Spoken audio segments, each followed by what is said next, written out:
Namaste. This talk is the concluding portion of Chapter 8 of the Stri Dharma Paddhatih.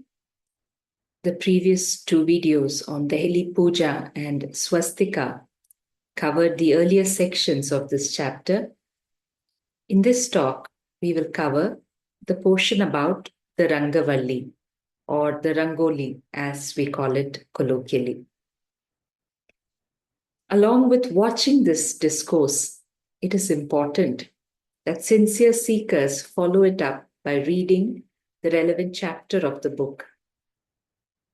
When this is done, the understanding will be more comprehensive and the doubts that arise in the mind will be easily cleared.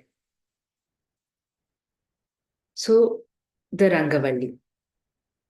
We find that very ancient Sanskritam texts have mentioned these drawings as Kshanika Chitra, meaning temporary drawings. And they're classified into two types, either as Dhuli Chitra, when it is drawn with dry powders, or as Rasa Chitra, when it is made using wet powders or liquid solutions. Even when colors were used, there were natural materials which were used for these colors, and that is mentioned in the book. When we are studying the Stri Dharma, we should remember that what is being spoken dates back to the Vedic times. Back then, temples as we know them today did not exist. Instead, every grihastha householder was taught the ways by which the home itself becomes like a temple. One of those important rituals which enabled this process is drawing of the Rangavalli after the Daily Puja and Swastika. Let's first take a look at the verses on this subject in the Stri Dharma, and then we will talk in detail about the reasons for these verses. Chapter 8 of the Stri Dharma Paddhatih mentions the Rangavalli as follows. Yat griham rajate nityam Rangavallayanu lepanaiha tat grihe vasate lakshmihi nityam purna kalanviteti. Shri Lakshmi Devi always dwells in the house which is decorated with Rangavalli every day after anulepana, that is smearing the cow dung, with her full kala, auspiciousness. The concluding verses bring awareness to the fact that all these household rituals should be done as far as possible by the woman of the house without allocating the work to a maidservant or an attendant. If the woman is menstruating, she is not to perform these, and another woman of the same family can instead do these rituals. One of the concluding verses is as follows. Idam cha dhanya vahana nopalepana samarjanadikam yatha shakti swayam kuryat karayedva. Threshing the grains, smearing cow dung, cleaning the house, etc. should be done as far as possible by oneself. If it is not possible to do it by oneself, then the same should be achieved through others. Now, this is very important to understand before we go into the details of Rangavalli. Whatever the woman of the house touches as part of the sacred rituals, those carry the vibrations of the woman. And if she is in a pleasant state of mind, those vibrations are similar to that of Mahalakshmi herself.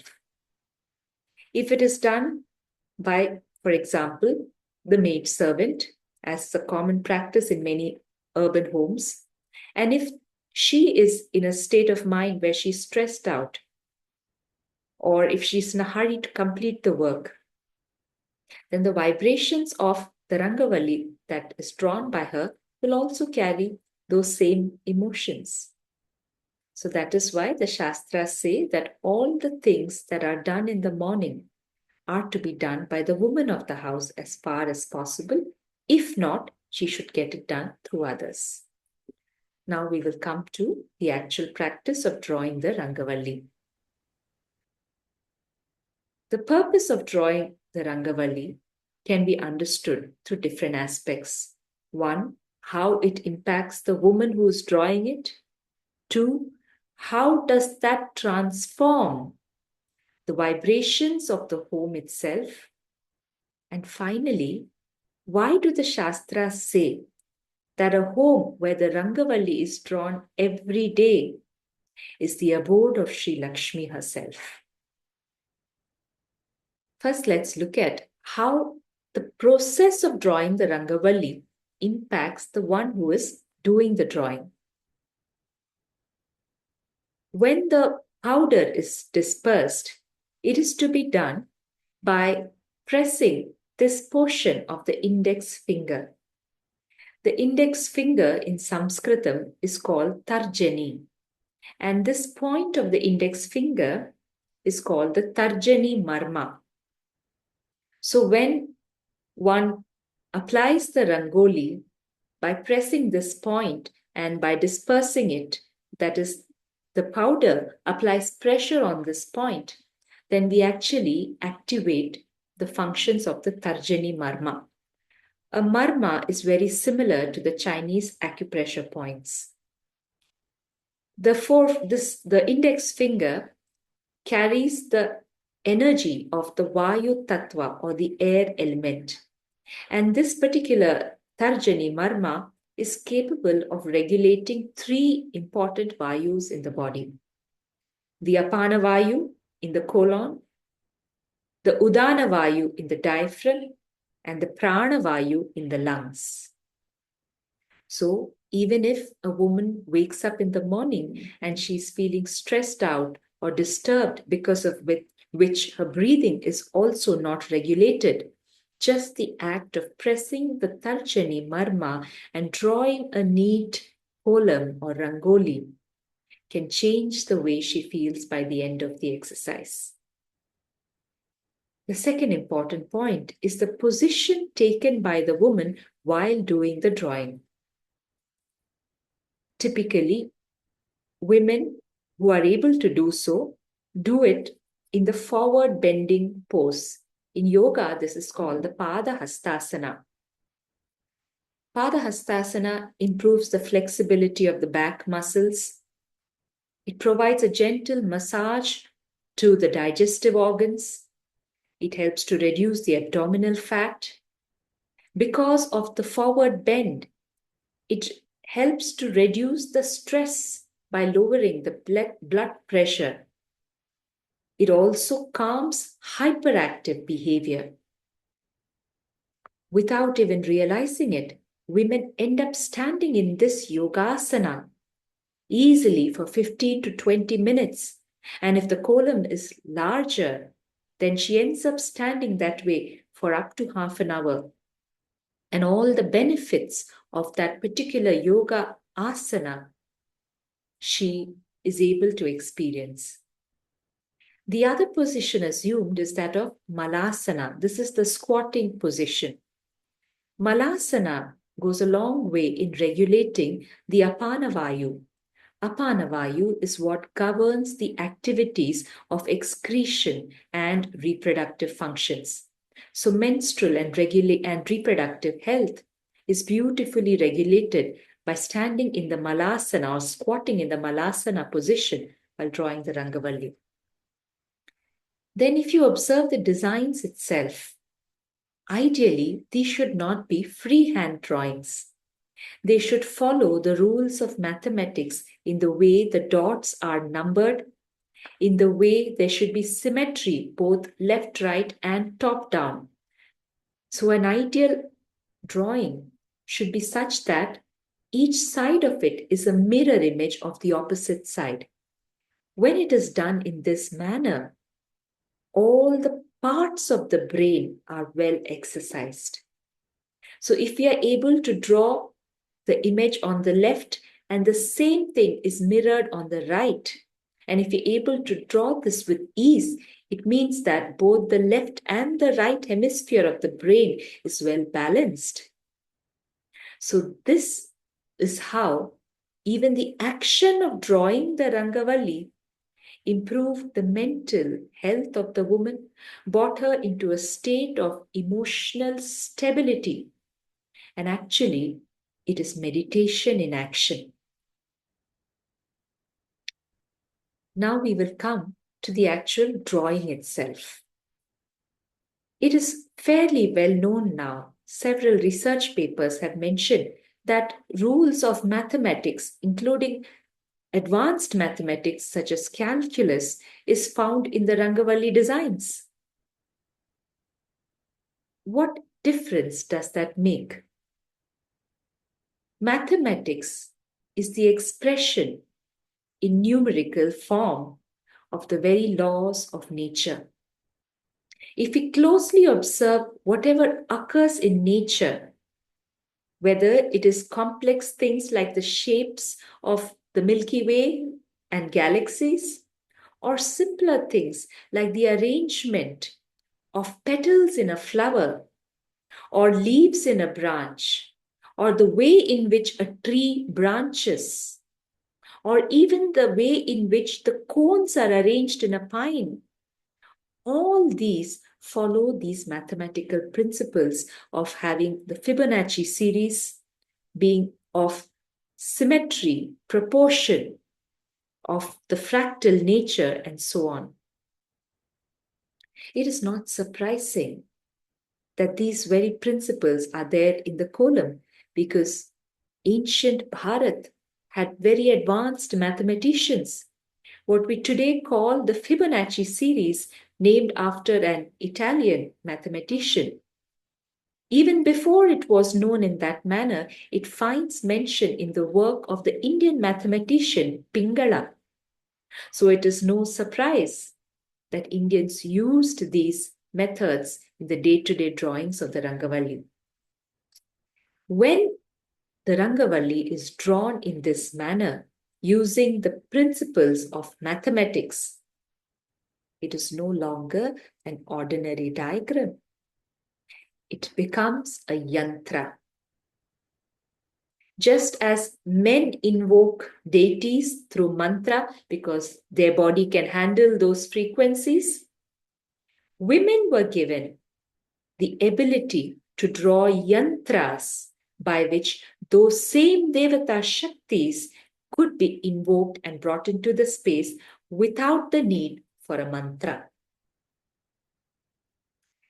In the early 70s, a scientist, Dr. Hans Jenny, did a number of experiments on sound frequencies, and he coined the term cymatics. What he did was he got a vibrating plate, and on top of that he put particles of sand. Then he kept altering the frequency of vibration of this plate and found that as the frequency changed, the sand particles assumed different shapes. Sometimes they would look like cells. Sometimes they would look like other biological matter. And they found that as the frequencies kept on increasing, the shapes became more and more complex looking. At one point, Dr. Hans Jenny mentions that the shapes resembled what he called the Eastern mandalas. This is a reference to the drawings called Rangavalli. If sound frequencies could produce specific shapes, then the reverse also must be true. That these shapes, when drawn by following the laws of mathematics, which is the laws of nature, they in turn can generate specific sound frequencies. It is well understood by Hindus that every devata is also represented in a sound form. And that is what the mantra is. When that sound assumes a shape form, it becomes a yantra. That is how, by drawing the Rangavalli, women used the yantra mode of invoking the deities into the home. Some elderly women have said that earlier they used to know specific drawings for specific days of the week. And those drawings, those particular shapes, would be such that it would correspond to the frequencies of the deity mentioned for the day. In Jyotisha Shastra, it is well understood that every day of the week has the presence of a specific deity. Even if one does not know all this, if we draw the Rangavalli or the Kolam as per the laws that are known to all women, the way the dots have to be placed, the way symmetry has to be maintained, and so on, even then it will act as a yantra and the presence of Lakshmi Devi will be there. The materials used in drawing the Rangavalli also plays a big role to make it act like a yantra. There are two primary materials mentioned in the ancient texts. One is the use of quartz powder. Quartz powder is nothing but white stone which is powdered. Even today, what is sold as the Rangoli powder, if it is not adulterated, it would actually be the powdered essence, the powder of white colored stones. The other thing to be used is rice powder, as known to many people. Typically, if cow dung was smeared, on top of that rice powder was used, and otherwise the quartz powder could be used. The reason has to do with the electrical properties of these two materials. The quartz powder, for instance, is a piezoelectric, so it is capable of generating a mild voltage on its own. Whereas the rice powder is a dielectric. Dielectric substances have a few properties peculiar to them. For instance, dielectrics act as insulators, so they do not allow an electric field to act the way it does. So in a cow dung, when it is dried, we have studied in the previous chapters how it causes an accumulation of static charge on the surface and how that could affect a human who walks over it. So wherever cow dung is smeared, if the Rangavalli is drawn using rice powder, rice being a dielectric, will neutralize the electric field of the cow dung and make it safe for someone to walk over it. Such drawings were also done anywhere inside the home if it was smeared with cow dung, or also in front of any place which acted as a Vedi, an altar. So it would be drawn in front of any yantras that were placed in the puja room, or generally in front of the deities in the puja room. Traditionally, women used to also draw these small figures around a cooking hearth because fire is Agni Devata. And later, when the gas stoves came into being, even then, women would continue to draw small drawings of the Rangavalli or the Kolam around the cooking stove. This would make sure that inauspicious vibrations don't get into the food that is being cooked. So like this, the rice powder can also be used for making these drawings. Rice powder, being a dielectric, also stores charge. And this is a very important feature. On one hand, we understand the devatas as different sound frequencies, so we invoke them through mantras. We also understand that all devatas are essentially forms of light of different frequencies. Every form of light is technically an electromagnetic wave. So if we understood how an electromagnetic wave behaves in a dielectric medium, we will understand how the kolam can impact the Devata Shakti. Electromagnetic waves are known to have this property wherein their velocity when they move over a dielectric medium is lesser than that when they move in air or vacuum. What this means is that when the woman draws a large kolam, the form of light as the Devata is forced to slow down in that space where the kolam is drawn. That is why during festive occasions, when these Devata Shaktis are more easily present in our space, the drawings were much bigger. The entire lanes would be covered with these drawings so that the Devatas are forced to come and slow down in front of it. Many times, women would draw tiny feet of the Devata from the entrance of the door all the way to the puja room. And thus, she would force the Devata to follow that path and enter the puja room.